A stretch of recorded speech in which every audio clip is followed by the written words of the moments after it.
দর্শক হঠাৎ করে কিন্তু আমরা ঘটে গেছে, আপনারা শুনতেই পাচ্ছেন তারেক রহমান কিন্তু চলে এসেছে।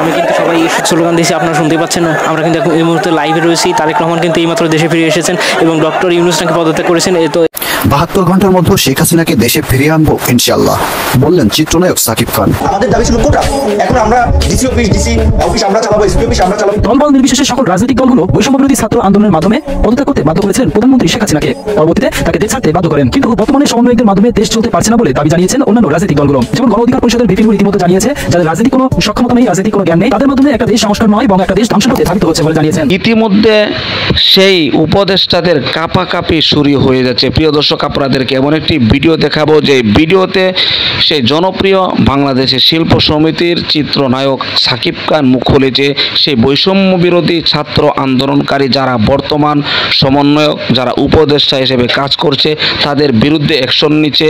এমনকি তারা অচিরেই বাংলাদেশ থেকে পালাতে সুযোগ পাবে না এমন হুমকি দিয়েছেন। এমনকি শেখ হাসিনা বাংলাদেশে ফিরবে 72 ঘন্টার মধ্যে, এমন কথা বলেছেন। এই বিস্তারিত তথ্য আপনাদেরকে তুলে ধরবো। তার সাথে সাথে আরেকটি গুরুত্বপূর্ণ ভিডিও আপনাদেরকে দেখাবো, যেখানে বিপি নুরুল হক নুরও কিন্তু বর্তমান এই সমন্বয়ক উপদেষ্টাদের বিরুদ্ধে কথা বলছেন, তাদের বিপক্ষে কথা বলছেন, তাদের যোগ্যতা নেই এমন কিছু কথা বলছেন। বিস্তারিত অবশ্যই দেখাবো ভিডিওতে। প্রিয় দর্শক, এই জন্য ভিডিওটি খুবই গুরুত্বপূর্ণ হতে চলেছে। 1 সেকেন্ডেও না টেনে ধৈর্য সহকারে শেষ পর্যন্ত দেখবেন। চ্যানেলে নতুন দর্শক হলে অবশ্যই চ্যানেলটিকে সাবস্ক্রাইব করে পাশে থাকা বেল বাটনটি অন করে দিবেন। প্রিয় দর্শক, কথা না বাড়িয়ে ভিডিওতে একটি লাইক দিয়ে দেখতে থাকুন সম্পূর্ণ ভিডিওটি। দর্শক হঠাৎ করে কিন্তু আমরা ঘটে গেছে, আপনারা শুনতেই পাচ্ছেন তারেক রহমান কিন্তু চলে এসেছে।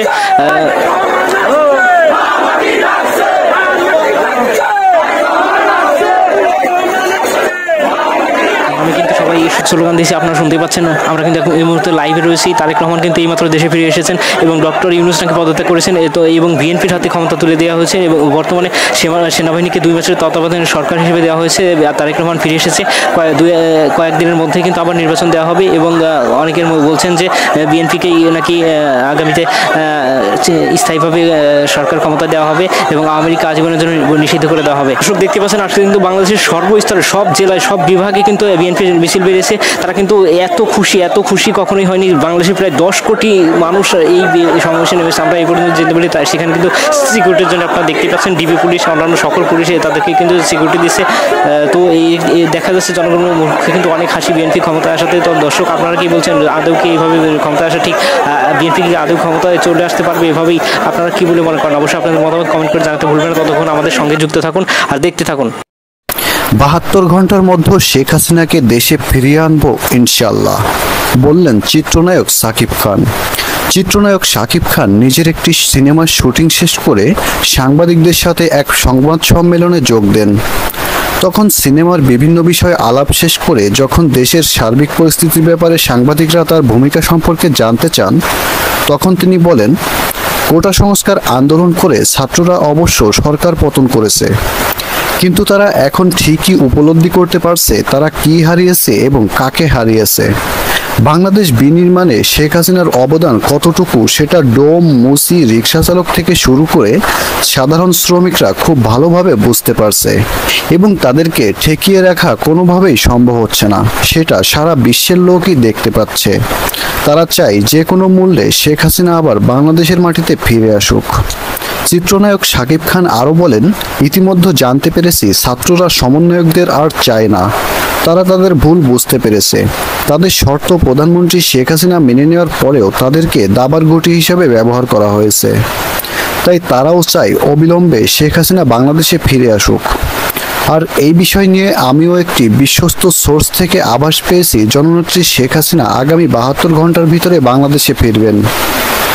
আর যদিও তিনি না ফেরেন, তবে ছাত্র সমাজ চাইলে কিছুই অসম্ভব নয়। তারা যেমন শেখ হাসিনাকে চেয়ার থেকে নামিয়েছিল, ঠিক তেমনই চেয়ারে বসাতেও বেশি একটা সময় লাগবে না। আমরা সবাই আন্দোলন করে প্রধানমন্ত্রী দেশরত্ন শেখ হাসিনাকে 72 ঘন্টার মধ্যে ফিরিয়ে আনবো ইনশাআল্লাহ। বাবা মায়েরা, একটি জিনিস জিনিস মনে রাখবেন, আজকের পর থেকে সন্তানকে শুধু ডাক্তার ইঞ্জিনিয়ার হওয়ার স্বপ্ন দেখানো বাদ দেন, একজন যোগ্য সৎ মেধাবী ন্যায়পরায়ণ রাজনীতিবিদ হয়ে উঠতে বলুন। আমাদের দাবি ছিল কোটা, এখন আমরা ডিসি অফিস আমরা চালাবো, এসপি অফিস আমরা চালাবো। দলবল নির্বিশেষে সকল রাজনৈতিক দলগুলো বৈষম্য বিরোধী ছাত্র আন্দোলনের মাধ্যমে পদত্যাগ করতে বাধ্য করেছিলেন প্রধানমন্ত্রী শেখ হাসিনাকে। পরবর্তীতে তাকে দেশ ছাড়তে বাধ্য করেন, কিন্তু বর্তমানে সমন্বয়কদের মাধ্যমে দেশ চলতে পারছে না বলে দাবি জানিয়েছেন অন্যান্য রাজনৈতিক দলগুলো। যেমন গণ অধিকার পরিষদের ভিপি নূর ইতিমধ্যে জানিয়েছে, যাদের রাজনৈতিক কোনো সক্ষমতা নেই, রাজনৈতিক কোনো জ্ঞান নেই, তাদের মাধ্যমে একটা দেশ সংস্কার নয় বরং একটা দেশ ধ্বংসের পথে ধাবিত হচ্ছে বলে জানিয়েছেন। কেন হচ্ছে? কারণ এখন আপনি যদি সব জায়গায় যদি এই ছাত্র জনতা বলে আপনার বিশ্ববিদ্যালয়ের 3rd ইয়ার 4th ইয়ার ছাত্রদেরকে নিয়ে যদি আপনি সব কাজ করতে চান, সবকিছু যদি একটা অভিজ্ঞতার প্রয়োজন আছে। আল্লাহ এবং সমন্বয়কদের শিক্ষাঙ্গনে ফিরে যাওয়ার আহ্বান জানিয়েছেন। এদিকে প্রধানমন্ত্রী শেখ হাসিনা ছাড়া দেশের বর্তমান পরিস্থিতি নিয়ে খুব দুঃখ প্রকাশ করেছে সাধারণ জনগণ। শেখ হাসিনা ছাড়া আমাদের দেশ একদমই অচল। আওয়ামী লীগ কিছু নেতা তাদের দূর থেকে এটা অপারেট করছে, দেশে অরাজকতা সৃষ্টি করছে একটা কুচক্রী মহল। এদিকে নতুন করে অনেক ছাত্র সমাজ জানিয়েছে, যেখানে মূল আন্দোলনটাই ছিল কোটা সংস্কার এবং রাজনৈতিক প্রভাব মুক্ত একটি ক্যাম্পাস, সেখানে শিক্ষাঙ্গনকে ধ্বংস করার জন্য নতুনভাবে যে প্রভাবিত করা হচ্ছে রাজনৈতিক ছাত্র অঙ্গনে, তা একটি বিস্ময়কর বিষয় হয়ে দাঁড়িয়েছে। এই আন্দোলনটা শুরু হয়েছিল কোটা সংস্কার নিয়ে। এই আন্দোলন কোনো সরকারের বিপক্ষে ছিল না, কোনো দলের বিপক্ষে ছিল না, কিন্তু কোন একটি বাহিনীকে লেলিয়ে দেওয়ার। প্রিয় দর্শক, দেশের বর্তমান পরিস্থিতিতে সমন্বয়কদের ভূমিকা নিয়ে আপনার মন্তব্যটি অবশ্যই কমেন্ট করতে ভুলবেন না। পরবর্তী আপডেট পেতে চান, এই সরকারের বিরুদ্ধে গিয়ে কোনো কাজ হবে না। জয় বঙ্গবন্ধু, জয় শেখ হাসিনা।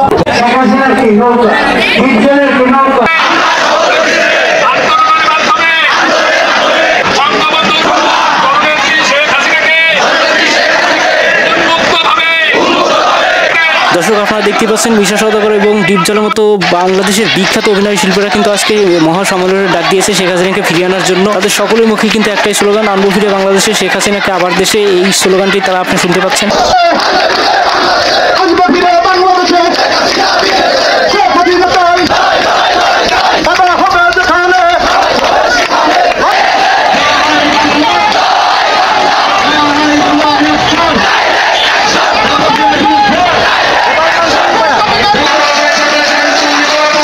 দর্শক, আপনারা দেখতে পাচ্ছেন সারা দেশে এতদিন যে ছাত্রলীগ বা আওয়ামী লীগের অঙ্গ সংগঠনের লোকরা গা ঢাকা দিয়েছিল, তারা কিন্তু সব এক হয়েছে। তারা কিন্তু বারবার বলছে শেখ হাসিনা যে কোনো সময় দেশে ঢুকে আসবে, এবং শেখ হাসিনা নিজেও কিন্তু স্বীকার করেছে সে এখনও পদত্যাগ করেনি। তিনি কিন্তু সংবিধান অনুযায়ী এখনও সে প্রধানমন্ত্রী। আপনার তার নিজের। প্রিয় দর্শক, আশা করি সম্পূর্ণ ভিডিওটিও দেখলেন। ভিডিও দেখলে অবশ্য বুঝতে পেরেছেন যে সমন্বয়কদের বিরুদ্ধে শুধু এই বিপি নুরুল হক নূর, এমনকি শিল্প সমিতির মানুষ নয়, অনেকে কিন্তু ইতিমধ্যে তাদের বিরুদ্ধাচরণ করছেন। এমনকি সাবেক প্রধানমন্ত্রী শেখ হাসিনার প্রশংসায় মেতে উঠছেন কিছু সংখ্যক মানুষ। বিশেষ করে শিল্প সমিতির বিষয়টি বাদ দিলাম, কারণ আমরা আগে দেখেছি শিল্প সমিতি অর্থাৎ যারা চিত্র জগতে কাজ করে তারা অধিকাংশই 99% আওয়ামী লীগের সাপোর্টার ছিল। কারণ দল যেদিকে বৃষ্টি হয় সেদিকে ছাতা ধরার মতো অবস্থা ছিল ওই সমস্ত মানুষের। আর অন্য যারা বিপি নুরুল হক নূর, তারা দলের স্বার্থে হয়তো কথা বলছে, কারণ যারা প্রকৃত বাংলাদেশের মানুষ, ভালো মানুষ যারা প্রকৃত, তারা কিন্তু এই উপদেষ্টাদের ভালোই প্রশংসা করছেন। আপনারা এটাও জানেন যে উপদেষ্টা ধর্ম বিষয়ক মন্ত্রণালয়ে যে আফম খালিদ হাসান, তিনি যে বক্তব্য দিয়েছেন যে বিন্দুমাত্র দুর্নীতি বাংলাদেশে করতে পারবে না, এমনকি যারা আগে এই রাষ্ট্রের কোটি কোটি টাকা আত্মসাৎ করেছে তাদের বিরুদ্ধে অ্যাকশন নেবে। বর্তমান যারা দেশ পরিচালনা করছেন তারা প্রত্যেকটি টাকার হিসাব দেবে জনগণের কাছে, এমন বক্তব্য কিন্তু দিয়েছেন। প্রিয় দর্শক, সব কিছু মিলে ভিডিও সম্পর্কে আপনার মতামত থাকলে আপনার মূল্যবান মতামতগুলো কমেন্ট বক্সে জানিয়ে দেবেন, এমনকি ভিডিওটি শেয়ার করে সর্বোচ্চ সবার মাঝে ছড়িয়ে দেবেন। প্রিয় দর্শক, আজকের মতো এখানে শেষ করছি। ভালো থাকুন, সুস্থ থাকুন, আবারও দেখা হচ্ছে পরবর্তী ভিডিওতে।